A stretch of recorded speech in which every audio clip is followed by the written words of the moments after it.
Assalamualaikum warahmatullahi wabarakatuh. Bismillahirrahmanirrahim. Alhamdulillahi rabbil alamin. Wabihi nasta'in wa ala umurid dunya waddin. Wassalatu wassalamu ala ashrafil anbiya'i wal mursalin Sayyidina Muhammadin wa ala alihi wa sahbihi ajma'in, amma ba'du. Anak-anakku semuanya, hari ini kita akan kembali belajar tentang aswaja, melanjutkan pembahasan minggu lalu yang telah mempelajari tentang sifat wajib, sifat mustahil, dan sifat jaiz bagi Allah Subhanahu wa ta'ala. Hari ini kita akan mempelajari sifat wajib bagi para nabi dan rasul. Sebelum pembelajaran kita mulai, mari kita awali dengan membaca suratul Fatihah dengan harapan mudah-mudahan apa yang akan kita pelajari nanti menjadi ilmu yang barokah dan bermanfaat. Dan mudah-mudahan Allah selalu menjaga dan melindungi kita beserta semua keluarga-keluarga kita. Ala hadhihi niyyah bi barakatil Fatihah. A'udzu billahi minasy syaithanir rajim. Bismillahirrahmanirrahim. Alhamdulillahi rabbil alamin arrahmanir rahim maliki yaumiddin. Iyyaka na'budu wa iyyaka nasta'in. Ihdinas siratal mustaqim, siratal ladzina an'amta 'alaihim ghairil maghdubi 'alaihim waladdallin. Amin. Anak-anakku semuanya, hari ini kita akan mempelajari tentang sifat wajib bagi para nabi dan rasul. Sebelum kita mempelajari apa saja yang merupakan sifat-sifat yang wajib bagi para nabi dan rasul, kita terlebih dahulu akan mempelajari siapakah nabi itu. Nabi adalah seorang lelaki yang mendapat wahyu dari Allah, baik diperintahkan untuk menyampaikan kepada umatnya ataupun tidak diperintahkan untuk menyampaikan kepada umatnya. Apabila diperintahkan menyampaikan kepada umatnya, maka Nabi itu juga sekaligus sebagai seorang rasul. Apabila tidak diperintahkan untuk menyampaikan kepada umatnya, maka orang itu hanyalah seorang nabi. Sifat yang wajib bagi para nabi dan rasul itu ada 4. Yang pertama adalah siddiq. Siddiq itu artinya jujur. Yang kedua adalah amanah, artinya dapat dipercaya. Dan yang ketiga adalah tabligh, artinya menyampaikan. Dan yang keempat adalah fatanah, cerdas. Yang pertama yang adalah siddiq, artinya pengakuannya sebagai nabi dan ajaran yang disampaikan adalah benar-benar dari Allah Subhanahu wa ta'ala. Dalil akli dari sifat siddiq adalah andaikan para nabi dan rasul tidak jujur, pasti tidak akan ada firman Allah dalam Al-Quran yang menjelaskan dan membenarkan kejujuran para nabi dan rasul. Sedangkan dalil nakli yang bersumber dari Al-Quran tentang siddiq adalah surat An-Najm ayat 3 sampai ayat 4. Bismillahirrahmanirrahim.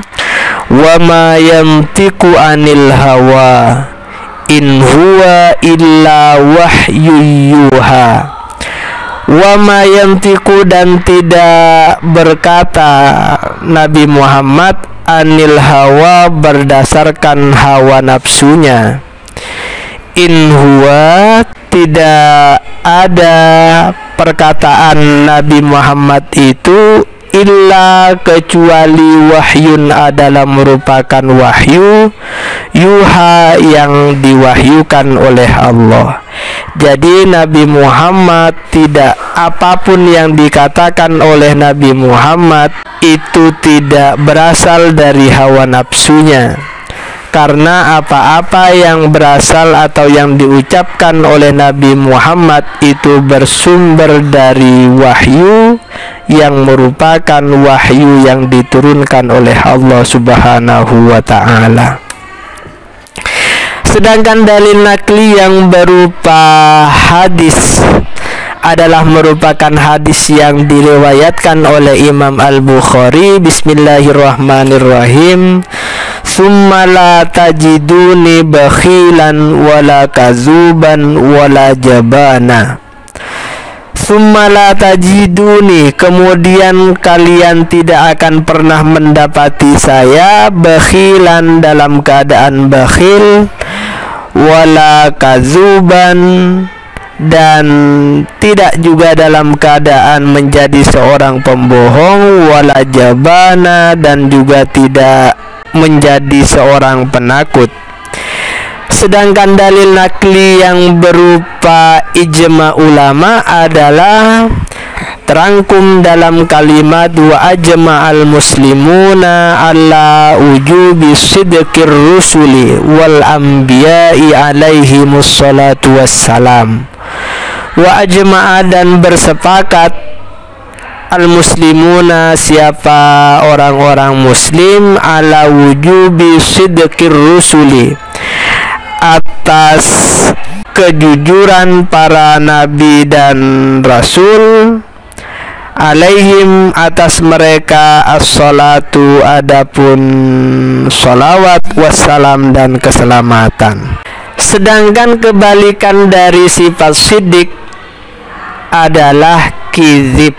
Artinya kizib itu adalah pembohong, di mana tidak mungkin, merupakan sesuatu yang mustahil para utusan Allah, para nabi-nabi Allah memiliki sifat kizib. Jadi lawan kata dari siddiq yang merupakan sifat wajib bagi Rasul adalah kizib, yang merupakan sifat mustahil bagi para nabi dan rasul. Sifat wajib yang kedua adalah amanah.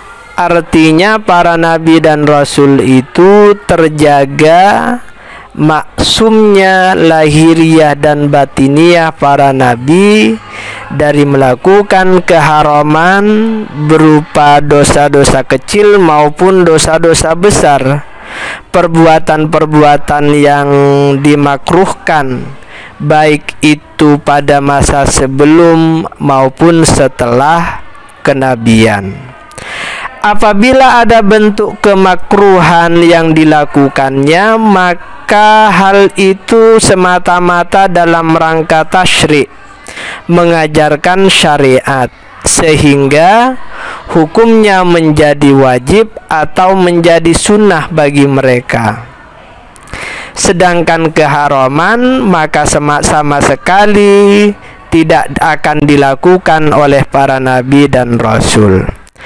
Adapun hal-hal yang sekilas terkesan maksiat yang tidak boleh disebutkan kecuali dalam konteks pembelajaran, seperti perbuatan Nabi Adam memakan buah khuldi, maka harus dipahami dalam konteks hasanatul abrari sayyiatul muqarrabin. Kebaikan golongan al-abrar, orang-orang yang baik, merupakan keburukan bagi golongan muqarrabin, orang-orang yang lebih baik. Hal ini pun juga ditegaskan oleh Imam Ali bin Muhammad Al-Khazin, seorang pakar tafsir, yang mengatakan wahiyya dzunubun bil idhafah. Adapun dosa-dosa para nabi itu, dzunubun adalah merupakan dosa, bil idhafati apabila dinisbatkan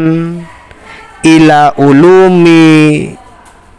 ului mansabihim, pada keluhuran derajat mereka, wa ma'asin dan merupakan kemaksiatan, bin nisbati bila dinisbatkan, ila kamali ta'atihim pada kesempurnaan ketaatan mereka. La annaha tidak sesungguhnya dosa itu, zunubun adalah merupakan dosa, kazunubi ghairihim seperti dosa-dosa selain para nabi dan rasul, wa ma'asihim dan juga bukanlah kemaksiatan seperti kemaksiatan selain nabi dan rasul.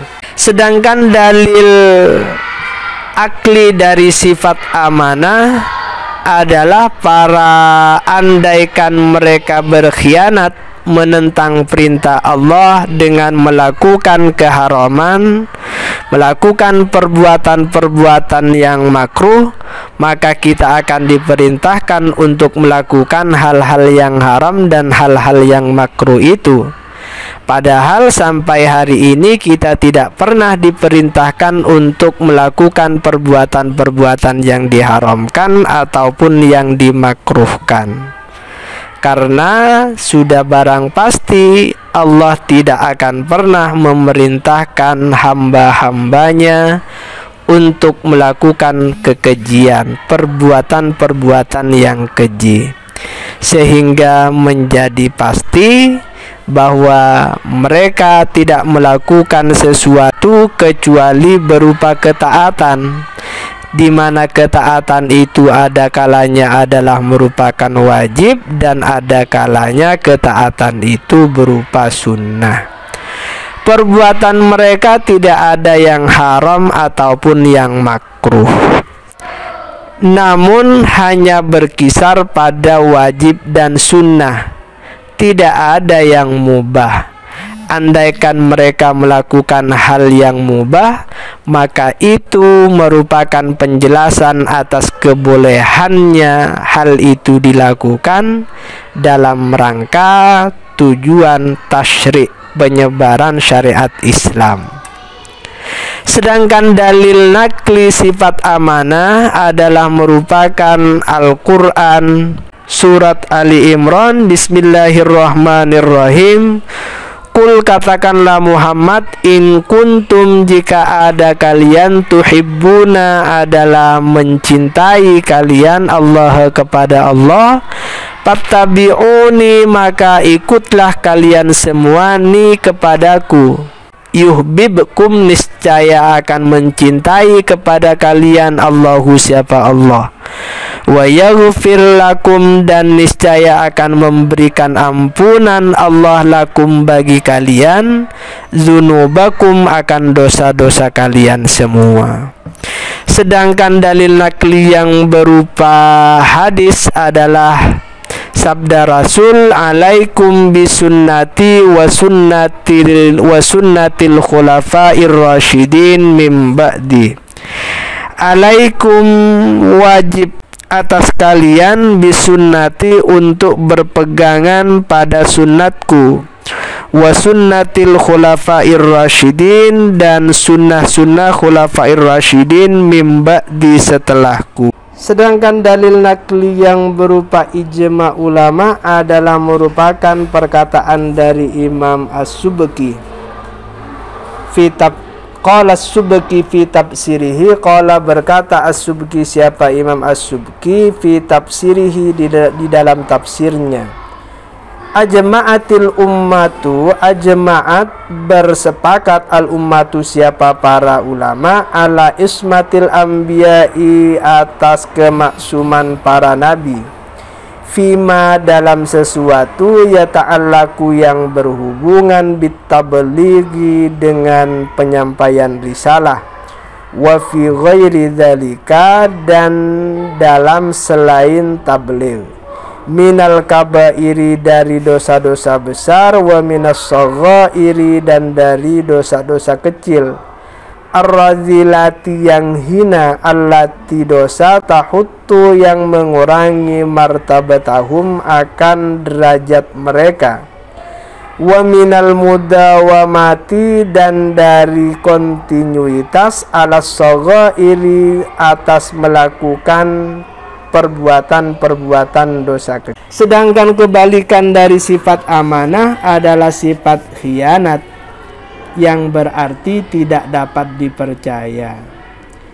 Dan tidak mungkin para nabi dan rasul itu memiliki sifat khianat, sehingga amanah ini adalah merupakan sifat yang wajib bagi para rasul, sedangkan khianat adalah merupakan kebalikan dari sifat amanah, yang berarti merupakan sifat mustahil bagi para nabi dan rasul.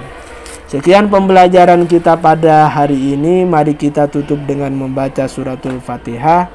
Mudah-mudahan kita semua selalu diberi perlindungan oleh Allah Subhanahu wa Ta'ala, dan mudah-mudahan kalian semua dimudahkan oleh Allah dalam meraih cita-citanya.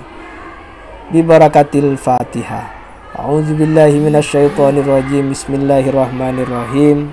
Alhamdulillahirabbil alamin, arrahmanirrahim, maliki yaumiddin. Iyyaka na'budu wa iyyaka nasta'in. Ihdinas siratal mustaqim, siratal ladzina an'amta 'alaihim ghairil maghdubi 'alaihim waladdallin. Amin. Sekian, wallahul muwaffiq ila aqwamit thoriq. Wassalamualaikum warahmatullahi wabarakatuh.